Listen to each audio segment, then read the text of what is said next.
This is one of two films about the safe use of camping stoves. This one is about Meths stoves.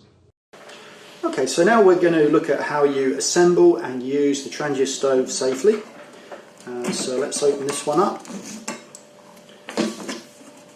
That to one side. If you're doing this in the field, it's really easy to lose the bits, so make sure you're organised, have a system. So this is one with the non-stick pan.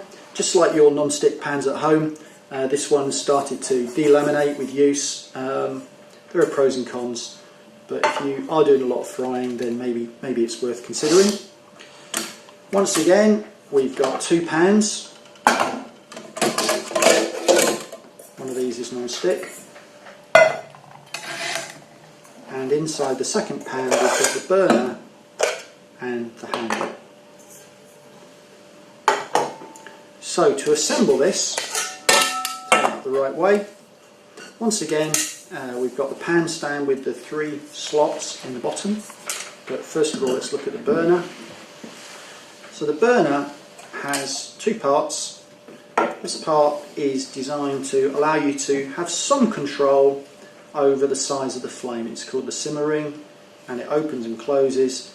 And actually, with a bit of care, you can actually create a candle-sized flame. So you have got some control, but it's quite easy to burn your fingers as you're trying to change the size of it. So it does need a bit of care. And then the other part is the actual burner unit itself. And this one has actually still got fuel inside it. The lid screws on and it has a rubber seal inside, and provided that's in good condition, then it is possible to store fuel, some fuel in the burner. Personally, I tend to try to burn it out completely at the end of use, so that there's no risk of that fuel leaking out. The fuel it's toxic, it smells unpleasant, and if it gets into your rucksack, it's not nice really. Certainly you don't want it on your food. And so personally, I'd just take the precaution of trying to leave it empty if you can. You do need to look after that rubber seal. It's quite easy to damage it. Okay, so that just slots into place, like so. If we look at the use of the fuel bottle here, normally you would probably do this with the lid in place, with the top in place, but we'll just do it like this so we can see what's going on. Unscrew the bottle, hold the fuel bottle over the top, press the button, you can see that the fuel flows out, and we're aiming to fill it no more than 2/3 full. Sometimes it will be less. What you'll find is that as you're filling it, the level will gradually drop, and the reason for that is that the burner has a sort of storage well down here. Fuel goes in and then spreads out into that well, so it will drop down a little bit. But no more than round about 2/3 full is a good level. What you don't want is burning fuel spilling out of the stove, obviously. So, various ways we can light that. If I'm doing this outside, I would do it with the pan stand on for the additional wind resistance. Obviously I can use my striker as before. You could use one of these sort of kitchen lighters. The tricky thing with a Trangia is that because you're reaching down inside, if I just put this pan stand on, you'll see what I mean. Just twist that into place to lock it. Because you're reaching down inside, as it ignites, you know, it is easy to just singe your fingers a bit. So these long lighters solve that problem. You can reach inside and your fingers are completely clear. I haven't got any today, but if you can buy yourself those long matches, those longer Cook's matches, then that's another safe way to do it. Or of course you can use the striker that we used before. Just to demonstrate that, I will just lift the pan stand off for a moment, just to demonstrate the use of the striker. So imagine I've reached down inside that pan stand, get my striker the right way round, and send some sparks down into the burner. Usually takes 2 or 3 goes, but it does light really effectively with this striker unit, this flint unit. To start with, you will hardly be able to see the flame. Now, we're doing this inside in artificial light, and from where I'm stood I can just about see it. In a minute we're going to have a look with a special camera, and you'll see that actually there's a lot of heat coming off this stove now, even though the flame is barely visible.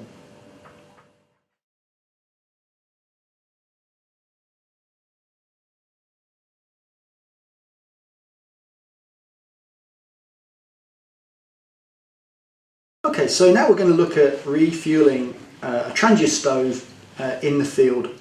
When it's been used, then it might still be hot. So we need to be really careful about this. We're going to start off by taking the lid off and lifting the pan out. And what I would do next in the field is to just carefully hold my hand over the top, moving it down gradually, and just feeling if there's any heat coming off that stove. If it's dark or poor light, I might be able to see the flame if it's a light, but in any sort of sunlight you won't see it at all. So carefully making sure you don't burn yourself, holding your hand over the top, feeling for heat. As a rule of thumb, you want to leave the stove at least a minute after it's burnt out to cool down before you try to add any fuel. So I'm just going to lift the pan holder off so that you can see what I'm doing. But obviously normally you'd be doing this with the pan holder in place.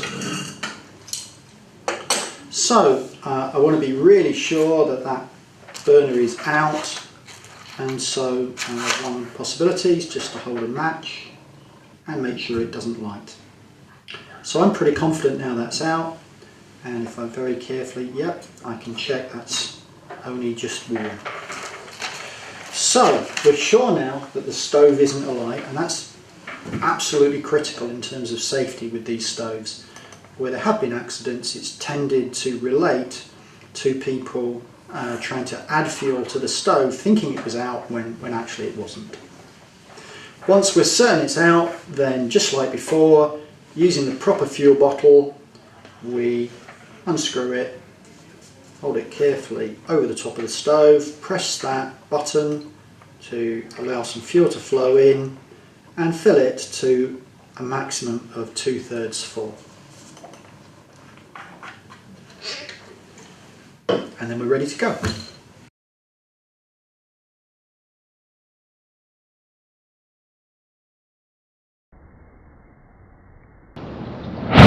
This footage shows what can happen when the wrong fuel bottle is used to refuel a burner that is still hot.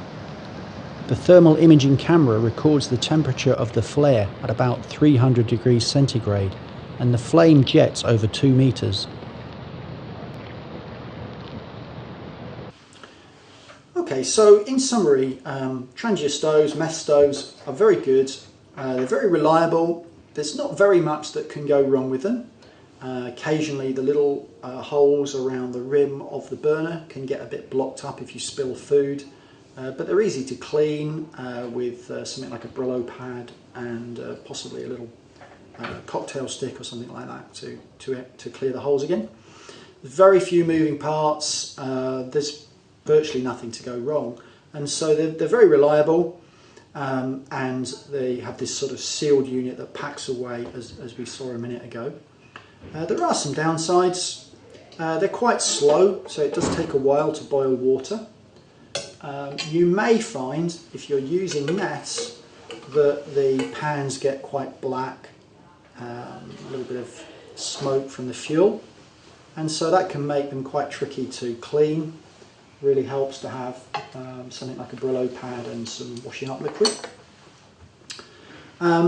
They are silent, and obviously in some ways that's nice, but it is a safety consideration because people may not realise that they're alight, and as I mentioned before, the flame is very hard to see in any sort of sunlight, in any sort of natural light outside. But they are dead reliable, dead stable, simple to use, and generally very good stoves. So we've looked at some gas stoves, we've looked at some at the at the Meths burners. They're all brilliant stoves, and basically if you use them carefully they are pretty safe, but they're safe in the context of any sort of cooking. So just like in the home, when you're cooking in your kitchen, it is possible to have accidents. You do need to be careful. Just the same with these, perhaps a little more so because you're using them in the field. Here are some top tips for using Meths stoves. Make sure you use the correct fuel bottle with a safety valve. Make sure the burner is cool before refueling. Leave it for at least a minute. Do not overfill the burner. Ensure the stove is stable. Ensure loose clothing and hair is tucked or tied out of the way. If you work in the education sector and need more information, contact your local outdoor education advisor or educational visits advisor. You can find contact details on the Outdoor Education Advisors Panel website. We'd like to thank Andy Dunham from Greater Manchester Fire and Rescue Service and Vinnie Boardman from Dentro Media for all their help in producing this video.